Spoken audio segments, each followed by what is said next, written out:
बिस्मिल्लाहिर्रहमानिर्रहीम। तो class lecture number 5 है आपका, force and motion.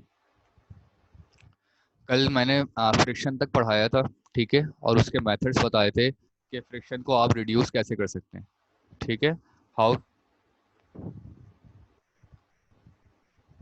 How can you reduce friction.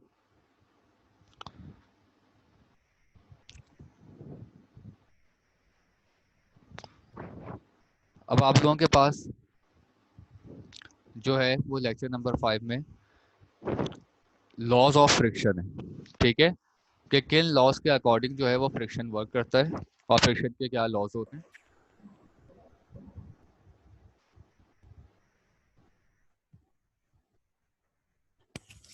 और लॉज ऑफ फ्रिक्शन में पहला, the value of limiting friction increase proportionally with the increase in normal reaction, hence limiting friction is directly proportional to the normal reaction। बेटा सबसे पहले तो पहली बात कि लिमिटिंग फ्रिक्शन क्या होता है, सही है। लिमिटिंग फ्रिक्शन को हम रिप्रेजेंट करते हैं एफ और एस से, ठीक है, और इसकी वैल्यू डायरेक्टली प्रोपोर्शनल होती है नॉर्मल रिएक्शन के। यानी कि अगर आप लोग जो है लिमिटिंग फ्रिक्शन, सबसे पहले तो लिमिटिंग फ्रिक्शन क्या है, देखिए किसी भी बॉडी को मोशन में लाने के लिए और उसका जो है उसकी रेस्टिंग पोजीशन हटाने के लिए जितना फ्रिक्शन चाहिए होता है, जो फ्रिक्शन की वैल्यू चाहिए होती है, सही है, उसके फ्रिक्शन को तोड़ने के लिए जो हमारे पास वैल्यू चाहिए होती है उसको हम कहते हैं लिमिटिंग फ्रिक्शन।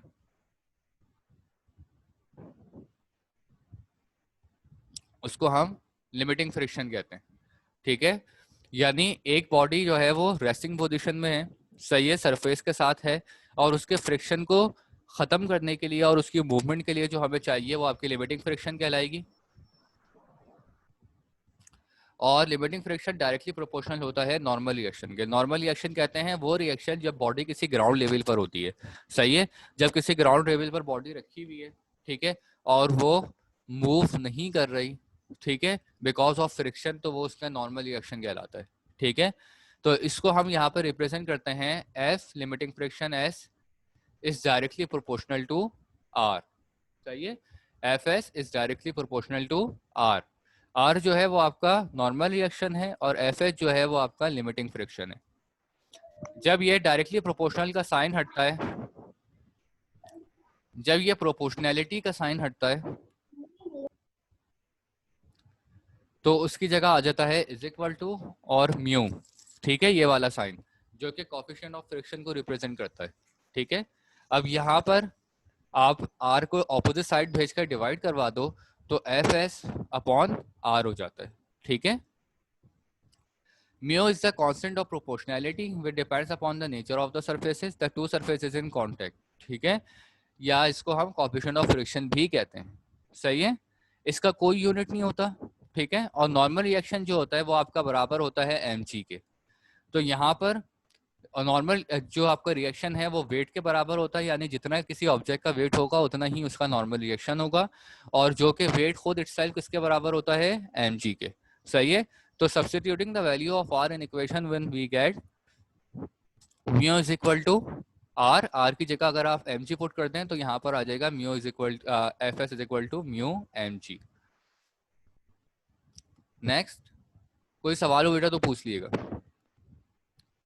आपका आता है रोलिंग फ्रिक्शन, ठीक है। रोलिंग फ्रिक्शन क्या होता है? If we set a heavy spherical ball rolling, it experiences an opposing force called rolling friction. When a body rolls over a surface, the force of friction is called rolling friction. देखें, कोई भी body जब किसी surface पर role हो तो force of friction जो generate होती है उसके रोल होने की वजह से वो रोलिंग फ्रिक्शन कहलाती है। यानी रोलिंग फ्रिक्शन बेसिकली जनरेट होता है हर सर्कुलर ऑब्जेक्ट के अंदर, ठीक है। रोलिंग फ्रिक्शन आपका किसी भी सर्कुलर ऑब्जेक्ट में जनरेट होता है। कोई भी बॉल हो गई, कोई भी सिलेंडर हो गया, जब उनको हम किसी सरफेस पे रोल करें तो वो आपका रोलिंग फ्रिक्शन कहलाता है। रोलिंग फ्रिक्शन जो है वो स्लाइडिंग फ्रिक्शन के मुकाबले में कम होता है, क्योंकि स्लाइडिंग फ्रिक्शन का सरफेस से कांटेक्ट बहुत ज़्यादा होता है, लेकिन रोलिंग फ्रिक्शन का सरफेस से कांटेक्ट जो होता है वो कम होता है। देखें, किसी भी ऑब्जेक्ट का सरफेस से कांटेक्ट जितना ज़्यादा होगा उसमें उतना ही ज़्यादा फ्रिक्शन जनरेट होगा। फॉर एग्जाम्पल मैं आपको बोल रहा हूँ कि दो किस्म के बॉक्सेस हैं, ठीक है। एक बॉक्स का शेप बिल्कुल राउंड है, सही है, जस्ट लाइक अ बॉल, और दूसरे बॉक्स का शेप जो है वो आपका क्या है, स्क्वायर है। हम दोनों बॉक्सेस को जमीन से घसीट रहे हैं, ठीक है। कौन सा बॉक्स ज्यादा रेजिस्ट करेगा, किस बॉक्स में फ्रिक्शन ज्यादा होगा, सर्कुलर बॉक्स में जो जिसका शेप राउंड है, या फिर स्क्वायर बॉक्स में? जल्दी से बताएं बेटा। सर्कुलर बॉक्स में। सर्कुलर बॉक्स में फ्रिक्शन ज्यादा होगा। अच्छा बेटा, बाकी आप दोनों, हाशिम और अलिशमा?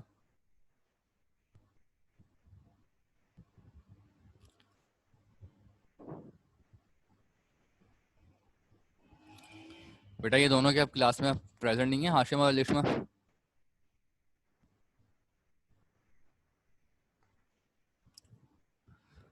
देखें समीरा, इसमें जो है सर्कुलर बॉक्स में फ्रिक्शन कम होगा। देखें, एक राउंड ऑब्जेक्ट को जमीन से रोल करना ज्यादा आसान होता है as compare to square object को, ठीक है। एक राउंड ऑब्जेक्ट को रोल करना इजी होता है as compare to square object, क्योंकि स्क्वायर ऑब्जेक्ट का जमीन से कांटेक्ट बहुत ज्यादा होता है, तो उसमें फ्रिक्शन ज्यादा होगा। जितना जमीन से कांटेक्ट ज्यादा होगा उतना ही ऑब्जेक्ट में फ्रिक्शन ज्यादा होगा, जबकि जो स्क्वायर ऑब्जेक्ट है उसका जमीन से कांटेक्ट जो होता है वो कम होता है, ठीक है। और जमीन से कांटेक्ट कम होने की वजह से उसका फ्रिक्शन भी जो है वो क्या होगा, कम होगा, ठीक है। तो किसी भी बॉल को रोल करना ज्यादा आसान है एज कम्पेयर टू स्क्वायर को घसीटना, सही है, स्क्वायर को जो है वो पुश करना। अब क्लियर है बात बेटा? Yes sir. चलिए तो फिर अब आ जाते हैं न्यूमेरिकल्स पर, ठीक है, फ्रिक्शन के, क्योंकि आपकी थ्योरी कंप्लीट हो गई है और अब आप लोगों के पास जो है वो न्यूमेरिकल्स हैं, ठीक। बेटा न्यूमेरिकल्स की यहाँ पर पहला numerical exercise problem 1 4.1, determine the acceleration of a car of mass 900 kg when a net force of 2700 Newton x on it. सही है, हमें क्या फाइंड आउट करनी है इसमें, एक्सेलरेशन फाइंड आउट करनी है, जबकि मास जो है वो उसका 900 kg है और फोर्स जो है वो उसकी 2700 न्यूटन है, ठीक है। यह उसका मास है और ये उसकी फोर्स है। अब सबसे पहले सिंपल सा न्यूमेरिकल है, सबसे पहले हम अपना फॉर्मूला यूज करेंगे F is equal to M A, ठीक है। F is equal to M A हमने अपना फॉर्मूला यूज किया,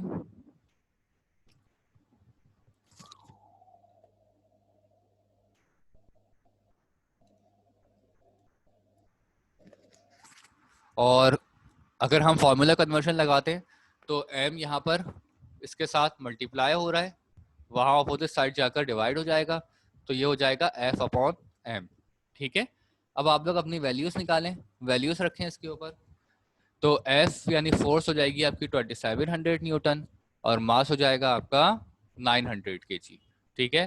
तो 2700 डिवाइडेड बाय 900 ये आपस में डिवाइड हुए, तो एक्सेलरेशन बराबर हो गई 3 मीटर पर सेकंड स्क्वायर।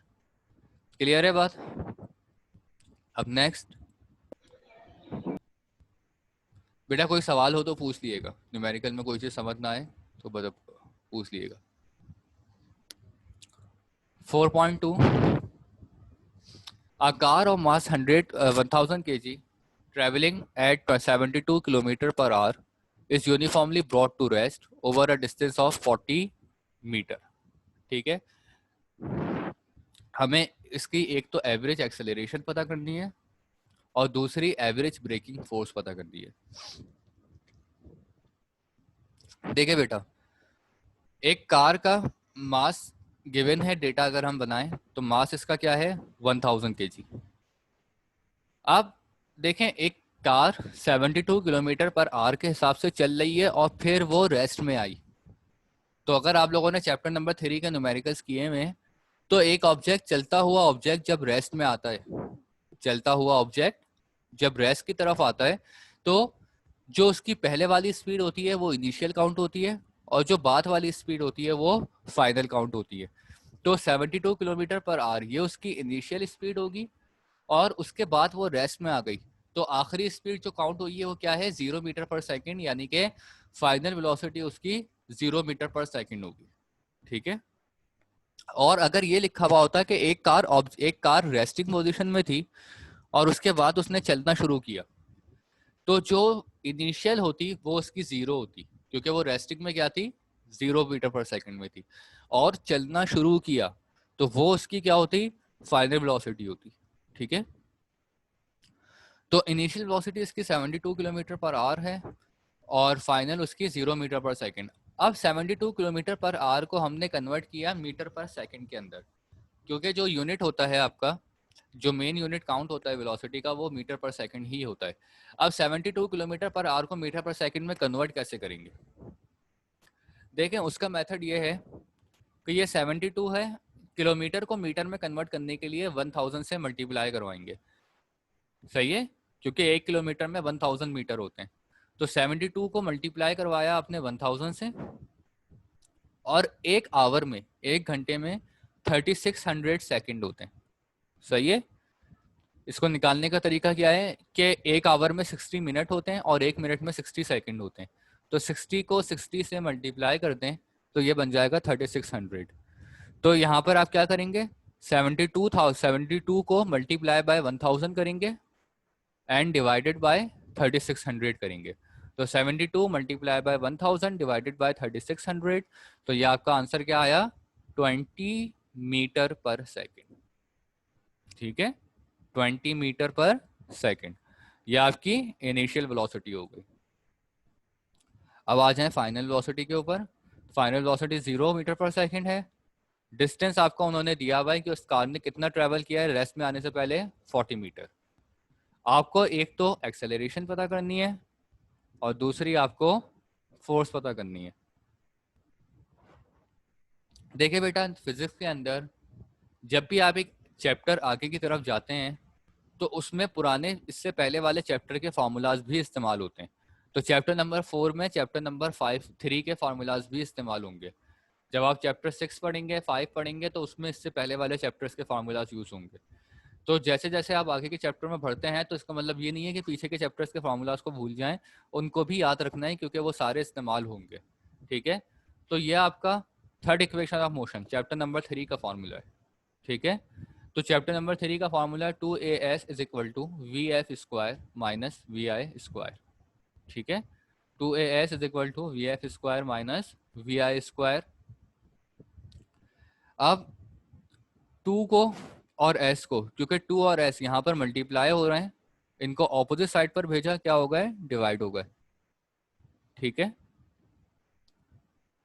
अब इसके बाद vf स्क्वायर, उसकी जगह आपने वैल्यू पुट करी, 0 का स्क्वायर हो गया minus vi square. vi square की जगह आपने 20 पुट किया, 20 का स्क्वायर हो गया। ठीक है। और डिवाइडेड बाय 2s यानी 2 मल्टीप्लाई बाय s यानी कि आपका 40, तो ये दोनों मल्टीप्लाई होकर क्या होगा, 80। इनके स्क्वायर्स को ओपन किया, 0 का स्क्वायर 0 ही रहेगा, माइनस 20 का स्क्वायर आपका 400 हो गया, तो आपका क्या आया, -400। अब -400 को हमने डिवाइड बाय 80 किया, दोनों को आपस में डिवाइड किया, तो ये इसका आंसर आ गया -5 मीटर पर सेकंड स्क्वायर। ठीक है। अब negative sign shows that it is deceleration. Basically बेटा डी एक्सेलरेशन क्या होती है, कि एक्सेलरेशन क्या होता है, rate of change of velocity. अगर वेलोसिटी नेगेटिव में आ रही है, ठीक है, जैसा कि चैप्टर नंबर 3 में आप लोगों ने पढ़ा था कि अगर वेलोसिटी जो है वो नेगेटिव में आ रही है, यानी कि पहले वेलोसिटी बढ़ रही थी, फिर उसके बाद कम होना शुरू हो गई, और कम तभी होगी जब उसमें ब्रेक अप्लाई होंगे किसी ऑब्जेक्ट में। एक कार है, बाइक है, उसकी स्पीड तो तभी कम होगी ना जब उसमें ब्रेक लगेंगे। तो जब भी आपके पास ब्रेक लगते हैं और वेलोसिटी ज्यादा से कम होना स्टार्ट हो जाती है, तो उसको हम कहते हैं डी एक्सेलरेशन। ठीक है, डी एक्सेलरेशन। तो यहाँ पर एक्सेलरेशन आपकी -5 मीटर पर सेकेंड स्क्वायर है। आपने डी एक्सेलरेशन काउंट करनी, तो यहाँ पर इसी वजह से इसके ऊपर नेगेटिव साइन आया है, क्योंकि ये आपकी डी एक्सेलरेशन काउंट होगी। अब negative sign shows it is reacceleration. अब आप लोगों के पास फोर्स निकालनी है। अब देखें, क्योंकि डी एक्सेलरेशन है तो फोर्स भी जो है वो ब्रेकिंग फोर्स होगी। ठीक है, जो कि नेगेटिव में आएगी। F is equal to M A, force निकालने के लिए आपने अपना फॉर्मूला यूज किया, F is equal to M A, mass आपका 1000 हो गया, मल्टीप्लाई बाय एक्सेलरेशन आपकी जो है वो -5 हो गई, ठीक है, जो आपने ऊपर से फाइंड आउट की है, दोनों को आपस में मल्टीप्लाई करवाया तो इसके ऊपर 5000 आया। अब देखें जब भी ब्रेक अप्लाई होती है तो इसका मतलब है कि फोर्स भी नेगेटिव वे में जाती है, ठीक है। तो जब भी कहीं पर भी ब्रेक अप्लाई होने की बात हो रही हो कि एक ऑब्जेक्ट चल रहा था, फिर उसमें ब्रेक अप्लाई हुई, फिर वो जो है वो आपका ब्रेक हो गया, तो उसमें आप लोगों को नेगेटिव फोर्स ही हमेशा आंसर नेगेटिव में ही आएगा, ठीक है, चाहे वो एक्सेलरेशन हो चाहे वो फोर्स हो। बेटा क्लियर है यहाँ तक बात? कोई सवाल है तो पूछ लें।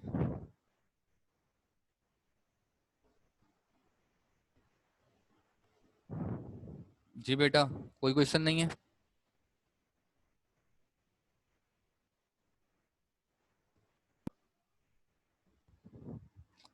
बेटा कुछ पूछ रहा हूँ मैं। No, sir. No sir. बेटा एलिशा सो रही थी जब से आप?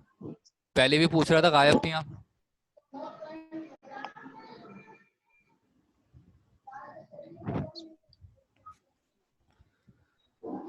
अच्छा,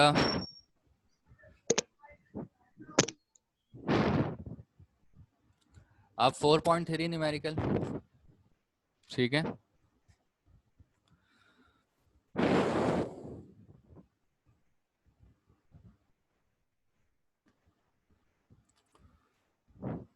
बेटा इसमें आप bullet of mass 50 gram travelling with a speed of 15 metre पर second penetrate into a bag of sand and is uniformly brought to rest. एक बुलेट है जिसका मास 50 ग्राम है और वो किस स्पीड से ट्रेवल कर रही है? 15 मीटर पर सेकंड के हिसाब से, 15 मीटर पर सेकंड के हिसाब से वो ट्रेवल कर रही है। वो एक बैग ऑफ सैंड में पेनिट्रेट करती है, यानी अंदर इनफिल्ड जो है वो घुसती है, and is uniformly brought to rest in 0.5 second. 0.5 second के बाद जो है वो रेस्टिंग पोजीशन में आ जाती है। सही है, ये 0.05 है बेटा, ठीक है। यहाँ पे जो छोटा सा ये बना हुआ है ये 0 है, इन्होंने डेटा में मिसप्रिंट हुआ है। Find how far the bullet will penetrate into a bag of sand, ठीक है। दूसरा, the average force exerted by the sand, ठीक है। पहली बात कि आपको एक्सेलरेशन करनी है, फाइंड आउट करनी है, और दूसरी आपको फोर्स फाइंड आउट करनी है, ठीक है। तो मास ऑफ बुलेट सबसे पहले आप लोगों को दिया हुआ है 50 ग्राम है। 50 ग्राम मास को आपने डिवाइड करवाया, सबसे पहले तो किलोग्राम में चेंज करेंगे, ठीक है। जो ग्राम का मास होता है उसको किलोग्राम में चेंज किया जाता है, तो 50 को किलोग्राम में चेंज करने के लिए आपने डिवाइडेड बाय 1000 करवाया, तो 50 डिवाइडेड बाय 1000 हो गया आपका 0.05 kg, ठीक है। फिर इनिशियल वेलोसिटी क्या है? 15 मीटर पर सेकंड, क्योंकि इसमें भी वही बात है कि बुलेट पहले चल रही थी और उसके बाद वो रेस्टिंग पोजीशन में आ गई, तो इनिशियल वेलोसिटी जो है वो आपकी 15 मीटर पर सेकंड, फाइनल वेलोसिटी आपकी 0, ठीक है। टाइम आपका 0.05 सेकंड, एक्सेलरेशन आपको फाइंड आउट करनी है और फोर्स आपको फाइंड आउट करनी है। अब इसमें जो ये इक्वेशन यूज हुई है वो हुई है फर्स्ट इक्वेशन ऑफ मोशन, ठीक है। V F is equal to V I plus A T, ये आपकी फर्स्ट इक्वेशन ऑफ मोशन है। अब हमें यहाँ पर किसकी वैल्यू चाहिए? एक्सेलरेशन फाइंड आउट करनी है, तो बेटा जो है एक ही स्टेप में काम हुआ हुआ है, वरना आपको स्टेप बाय स्टेप समझा देता हूँ।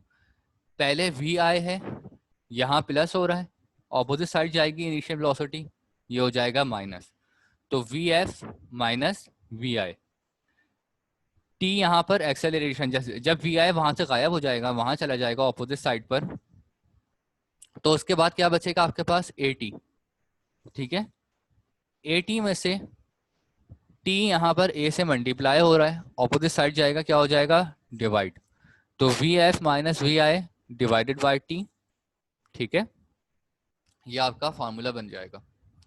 अब इस फार्मूले के बाद आप इसमें वैल्यूज पुट करें, वी एफ की जगह आपका आ जाएगा 0, माइनस वी आई की जगह आपका आ जाएगा 15 और डिवाइडेड बाय टी, ठीक है।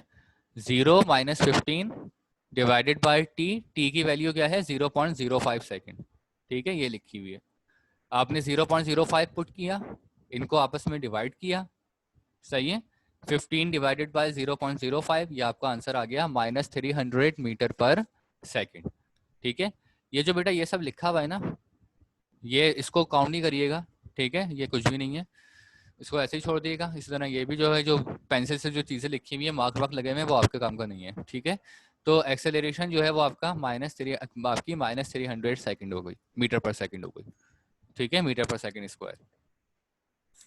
और नेगेटिव साइन आपको वही चीज़ बता रहा है कि एक्सेलरेशन जो है वो आपकी डी एक्सेलरेशन है, क्योंकि स्पीड जो है वो पहले ज़्यादा थी और बाद में कम हो रही है।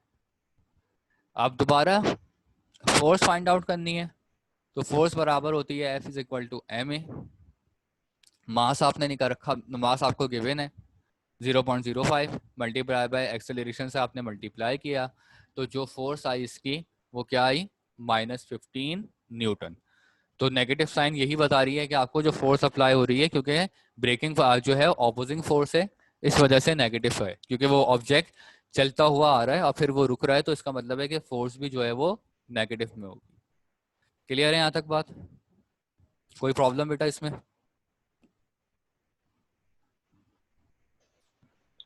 सर जो आपने लास्ट में नेगेटिव साइन शो हाँ, देन ये ये वाले, समझा।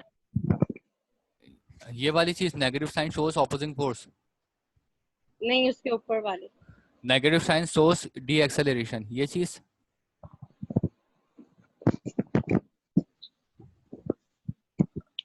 जी बेटा पूछिए। ये सर F = ma क्यों आया, ये फॉर्मूला क्यों अप्लाई हुआ इसमें? क्योंकि बेटा आपको फोर्स फाइंड आउट करनी थी, ठीक है। जब एक्सेलरेशन फाइंड आउट कर ली ना, तो दूसरी चीज क्या बोल रहे हैं वो, the average force exerted by the sand, ये फोर्स कितनी लग रही है। तो आपको फोर्स फाइंड आउट करने के लिए F = ma का फॉर्मूला लगाया और फिर उसके बाद उसमें वो वैल्यूज पुट करके अपना आंसर निकाला, ठीक है।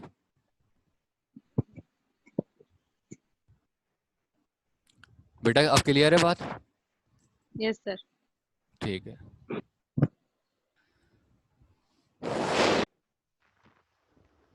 अब इसके बाद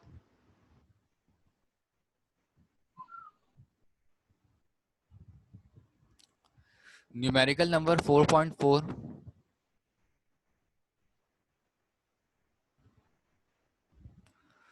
देखिए न्यूमेरिकल नंबर 4.4, बल्कि ये आप लोगों का होमवर्क ही है, ठीक है, ये आप लोगों को खुद करना है 4.4 को। आसान सा न्यूमेरिकल है, जैसा पहले वाला किया था तकरीबन सेम वही काम है, ठीक है। मैंने पिक्चर यहाँ पे फिर भी इसलिए डाल दी है कि अगर आप लोगों को होमवर्क करने में कोई मुश्किल हो तो आप वीडियो से देखकर भी उसमें से हिंट ले सकते हैं। 4.5 ये इंपॉर्टेंट न्यूमेरिकल है बेटा, और ये numerical law of conservation of momentum में आता है, ठीक है, उसके टॉपिक का न्यूमेरिकल है। A gun of mass 20 kg fires a bullet of mass 50 gram with a velocity of 200 meter per second. Calculate the velocity of the recoil of the gun. सही है। एक गन है जिसका मास 20 kg है और वो एक बुलेट फायर कर रही है जिसका मास जो है वो 50 ग्राम है, और उस बुलेट की वेलोसिटी क्या है 200 मीटर पर सेकंड। आपको वेलोसिटी गन के रिकॉइल की पता करनी है। देखें रिकॉइल किसको कहते हैं, जब भी कोई गन चलती है तो पीछे की तरफ जो है वो उसका झटका लगता है, ठीक है, यानी हाथ को एक झटका लगता है और गन जो है वो पीछे की तरफ वाइब्रेट होती है, वो बेसिकली उसका रिकॉइल कहलाता है, ठीक है। क्योंकि बुलेट के चलने की प्रेशर की वजह से गन का जो पीछे की तरफ वाइब्रेशन होती है उसके अंदर, वो उसका रिकॉइल है, ठीक है। तो आपको यहाँ पर रिकॉइल ऑफ द गन पता करना है, जबकि गन का जो है वो डेटा दिया हुआ है, ये सारा डेटा दिया हुआ है। तो सबसे पहले mass of bullet, mass of bullet आपका क्या है 50 ग्राम, जो कि इसमें गिवन है। उस मास ऑफ बुलेट को पहले आप डिवाइड कर देंगे, तो 50 डिवाइडेड बाय 1000 ये हो जाएगा 0.05 kg, ठीक है। फिर उसके बाद velocity of the bullet before fire, यानी गोली चलने से पहले की वेलोसिटी, सही है, उस वेलोसिटी ऑफ द बुलेट जो है वो आपकी यू आई होगी, यानी कि इनिशियल वेलोसिटी u1 होगी, ठीक है, जो कि क्या है 0 मीटर पर सेकेंड। क्योंकि बुलेट जब चल नहीं रही थी तो वो गन में थी, और जब वो गन में थी तो इसका मतलब है कि वो रेस्टिंग पोजीशन में थी, तो इसकी इनिशियल वेलोसिटी क्या हो जाएगी 0।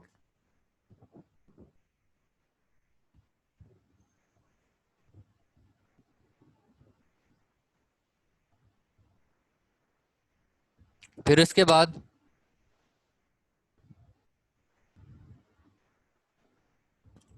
velocity of a bullet, velocity of the bullet after fire, यानी कि जो है वो फायर होने के बाद जो बुलेट की वेलोसिटी है, सही है, वो क्या है 200 मीटर पर सेकंड की स्पीड से जो है वो बुलेट जा रही है, तो वो उसकी क्या होगी फाइनल वेलोसिटी जो कि v1 होगी, सही है। तो initial velocity law of conservation of momentum के अंदर इनिशियल वेलोसिटी u1 से रिप्रेजेंट होती है और फाइनल वेलोसिटी जो है वो v1 से रिप्रेजेंट होती है, ठीक है। अब मास ऑफ द गन, ये तो हो गया बुलेट का डेटा, ये बुलेट का मास, बुलेट की इनिशियल वेलोसिटी, बुलेट की फाइनल वेलोसिटी, ठीक है। अब आपके पास आ गया गन का मास। अब गन के ऊपर आ जाते हैं, mass of gun, mass of gun जो है वो आपका क्या हो जाएगी m2, m2 कितना है यहाँ पर 20 kg, ठीक है, m2 आपका 20 kg हो गया। तो यहाँ पर मास ऑफ गन आपका 20 kg आ गया। Velocity of the gun before fire, fire होने से पहले गन की वेलोसिटी क्या थी, देखें जब फायर होने से पहले गन की वेलोसिटी क्या होगी 0 होगी, क्योंकि जो है वो इनिशियल वेलोसिटी है, फायर होने से पहले ऑब्वियसली गन आपके हाथ में थी, सही है, उसमें किसी किस्म का रिकॉइल नहीं हुआ था, कुछ भी नहीं हुआ था, गन रुकी हुई थी आपके हाथ में कांस्टेंट थी। तो velocity of the gun before fire जो हो गया u2 वो आपका 0 हो गया, ठीक है। Third one, velocity of the recoil of the gun, कि गन का रिकॉइल कितनी वेलोसिटी पर होता है, सही है, कि गन के अंदर जो रिकॉइल जनरेट हुआ है उसकी वेलोसिटी क्या होगी, वो आपका काउंट होगा v2, सही है। Velocity of the recoil of the gun वो आपका हो जाएगा v2, और वो आपको बेसिकली फाइंड आउट करना है फाइनल वेलोसिटी। अब इसमें total momentum of the system before fire, अब लॉ ऑफ कंजर्वेशन का मोमेंटम है, तो sorry law of conservation of momentum का न्यूमेरिकल है, तो आप लोगों के पास जो है वो दो किस्म का डेटा इनिशियल और फाइनल के बेस में होना चाहिए। तो पहले सॉल्यूशन में हम टोटल मोमेंटम फाइंड आउट कर लेते हैं, फायर से पहले कितना मोमेंटम उसमें मौजूद था। तो total momentum of the system before fire वो आपका हो जाएगा m1u1 plus m2u2, m1u1 plus m2u2। तो m1 की जगह 0.05 मल्टीप्लाई बाय u1 आपका क्या था 0, प्लस m2u2, m2 यानी mass of the gun 20 kg और u2 भी आपका क्या था 0, क्योंकि फायर होने से पहले गन और बुलेट दोनों रेस्टिंग पोजीशन में थे। तो total momentum of the system before fire वो क्या आया आपका, सबको मल्टीप्लाई करवाया और प्लस करवाया तो आंसर 0 आया, ठीक है। अब total momentum of the system after fire, fire होने के बाद, फायर होने के बाद उसका मोमेंटम क्या बन रहा है, तो फाइनल की बात हो रही है, तो m1 v1 plus m2 v2 हो जाएगा, ठीक है। तो m1 आपका हो गया 0.05 मल्टीप्लाई बाय v1 हो गया आपका 200 प्लस m2 और v2, v2 क्योंकि फाइंड आउट करना है वो एज इट इज लिख दिया, और m2 आपका 20 हो गया। अब 0.05 को मल्टीप्लाई बाय 200 करेंगे तो ये आपका आंसर क्या आ गया इसका 10 प्लस 20 v2 हो गया। अब इसके बाद आप लोगों के पास according to law of conservation of momentum, law of conservation of momentum आपको क्या कहता है, टोटल मोमेंटम आफ्टर फायर और टोटल मोमेंटम बिफोर फायर आपस में इक्वल होते हैं, सही है। After fire and before fire का मोमेंटम आपस में इक्वल होता है। तो यहाँ पर पहले आप बिफोर आफ्टर फायर लिख दें, सही है। आफ्टर फायर क्या आ रहा है 10 प्लस 20 v2, ये वैल्यू आ रही है, और बिफोर फायर क्या आ रहा है आपका 0, ये वैल्यू, इसको पुट किया। अब यहाँ पर +10 है, ऑपोजिट साइड भेजा क्या हो गया -10, ठीक है, -10 और उसके बाद 20 यहाँ पर v से मल्टीप्लाई हो रहा है, ऑपोजिट साइड भेजा क्या हो गया, डिवाइड हो गया, सही है। तो 10 को 20 से डिवाइड किया तो आपका आंसर क्या आ गया, 0.5 मीटर पर सेकेंड, और ये माइनस में आंसर आएगा, माइनस यहाँ पर ये लिखा हुआ है -0.5, ठीक है। तो और ये -10, थोड़ा सा ये तस्वीरें थोड़ी सी ब्लर है, ये माइनस है, तो यहाँ -0.5, तो the velocity of the recoil of the gun क्या हो गई, -0.5 मीटर पर सेकेंड, क्योंकि रिकॉइल पीछे की तरफ होता है तो उसकी वेलोसिटी भी जो है वो माइनस में ही आनी थी, क्योंकि वो नेगेटिव की तरफ जा रहा है, पीछे की तरफ जा रहा है। बेटा इसमें कोई प्रॉब्लम हो तो पूछ लो।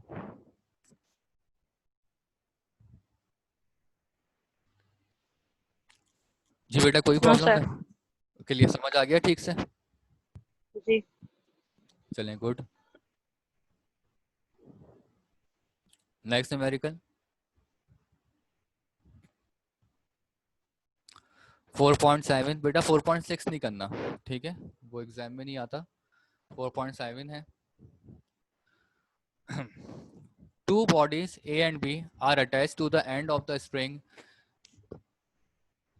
which passes over a pulley so that they hang vertically. If the mass of the body A moves up with an acceleration of 0.5 meter per second square, take G is equal to 10 meter per second square. देखें बेटा,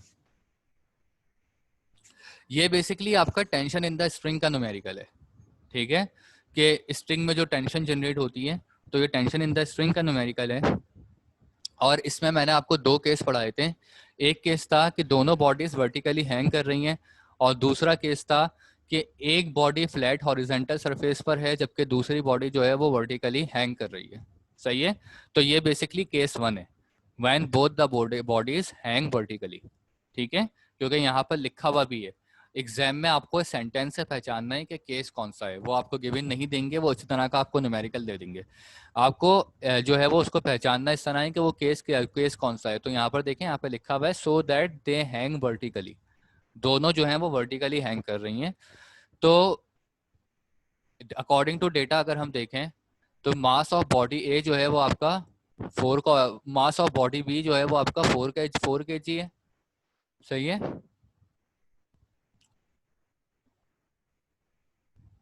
और mass of body ए जो है वो आपको find करना है, ठीक है, मास ऑफ बॉडी आपको फाइंड करना है, और मास ऑफ बॉडी भी आपका 4 kg है।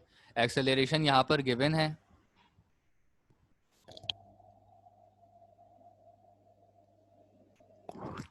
एक्सेलरेशन आपकी गिवन है 0.5 मीटर पर सेकेंड दिया हुआ है, moves up with an acceleration of 0.5 metre per second square, और ग्रेविटी वैसे तो 9.8 होती है, बट यहाँ पर उन्होंने आपको रिस्ट्रिक्ट किया हुआ है कि आपको 10 metre per second square gravity लेनी है। अब इसके बाद टेंशन इन द स्ट्रिंग की जो डेरिवेशन हमने परसों की क्लास में ड्राइव की थी, वही फार्मूला यहाँ पर इस्तेमाल करेंगे कि एक्सेलरेशन इज इक्वल टू क्या होता है, m1 minus m2 divided by m1 plus m2, ठीक है। अब m1 जो है वो आपका 4 kg था, वो आपने रख दिया, माइनस m2 जो है वो आपका एज इट इज आ गया, m1 प्लस m2, तो ये हो गया आपका 4 प्लस m2, तो ये आपका 4 प्लस m2 मल्टीप्लाई बाय यहाँ पर 10 जो था वो आपने एज इट इज लिख दिया। अब इसको क्रॉस मल्टीप्लाई करवाएं, 4 प्लस m2 ये यहाँ पर डिवाइड हो रहा है, वहाँ जाकर मल्टीप्लाई हो जाएगा, तो 0.5 multiply by 4 plus m2 is equal to ये 10 है, सही है। 10 जो है ये 4 माइनस m2 से मल्टीप्लाई हो जाएगा, क्योंकि ये दोनों न्यूमिनेटर में है, तो ये आपस में मल्टीप्लाई हो जाएंगे, और ये ऑपोजिट साइड जाकर मल्टीप्लाई हो जाएगा। 0.5 को 4 से मल्टीप्लाई किया 2 आ गया, 0.5 को m2 से मल्टीप्लाई किया 0.5 m2, यहाँ पर 10 को 4 से मल्टीप्लाई किया 40, और 10 को m2 से मल्टीप्लाई किया तो माइनस 10 m2। अब इसके बाद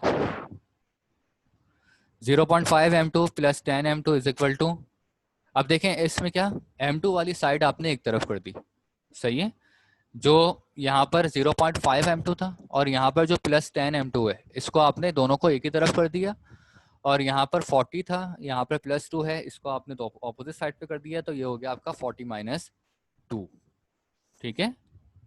अब 10.5 m2 is equal to 40 minus 2 आपका हो गया 38, ठीक है। 10.5 यहाँ पर मल्टीप्लाई हो रहा है, ऑपोजिट साइड भेजा, इसको डिवाइड करवाया, तो 38 डिवाइडेड बाय 10.5, तो ये आपका आ गया 3.61 kg, और ये बॉडी बी का मास आ गया, बॉडी ए का मास आ गया, ठीक है, कि वो उसका 3.61 kg होगा, ठीक है। और जिससे ये पता लग रहा है कि बॉडी बी आपकी हैवी थी और बॉडी ए जो है वो आपकी लाइट है, ठीक है। और टेंशन इन द स्ट्रिंग के वर्टिकल वाले केस में होता भी यही है कि बॉडी बी का वेट जो होता है वो ए से ज्यादा होता है, ठीक है। इसमें कोई प्रॉब्लम बेटा?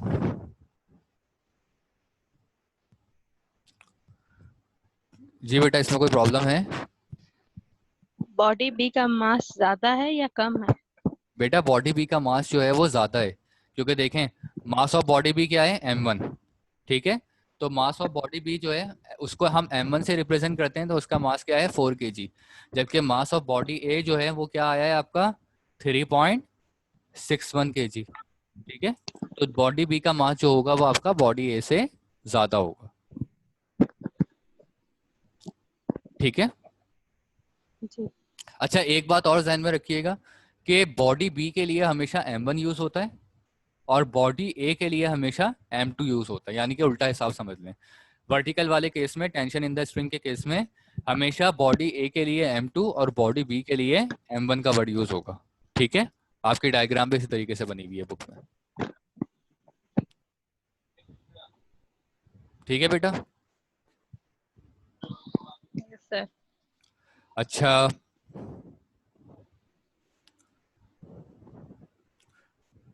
ठीक है, बस तो फिर इसको यहीं तक रखते हैं, 4.8 फिर वो नेक्स्ट क्लास में समझाऊंगा।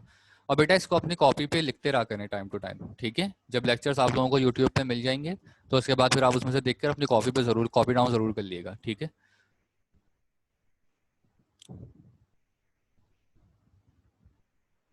ओके बेटा, अल्लाह हाफिज़।